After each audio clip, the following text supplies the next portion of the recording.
Le 8 novembre, Jésus dit « Maintenant et à l'heure de notre mort ».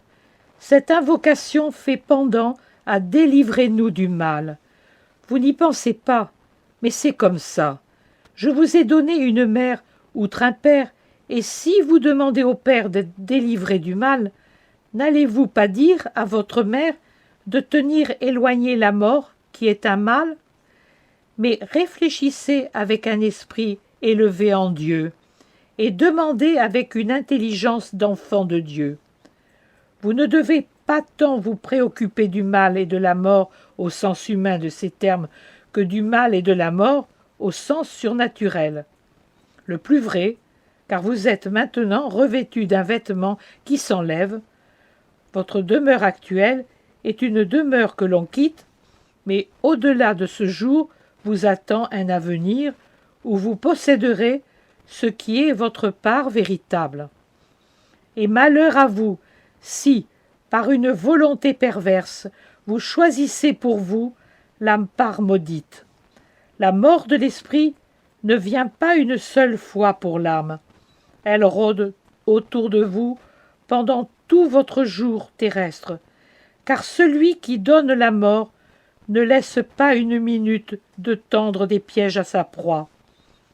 Vous n'avez pas toujours la vigilance et la force qui rendent vaines les ruses de l'ennemi.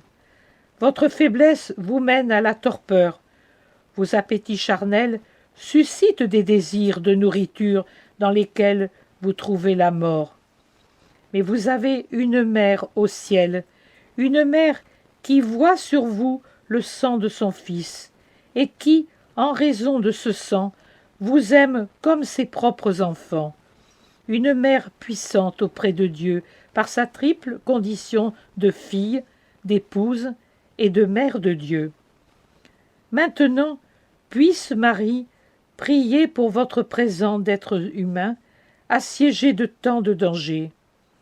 Et à l'heure de la mort, puisse Marie prier pour vous en cet instant décisif de la vie.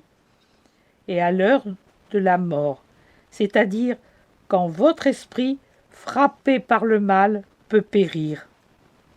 Marie est celle qui triomphe de Satan. La vraie mort, celle de l'esprit, ne viendra pas pour ceux qui savent prier la mère pour l'heure de leur vie, pour l'heure de la terre, pour l'heure de la tentation et pour l'heure de la mort.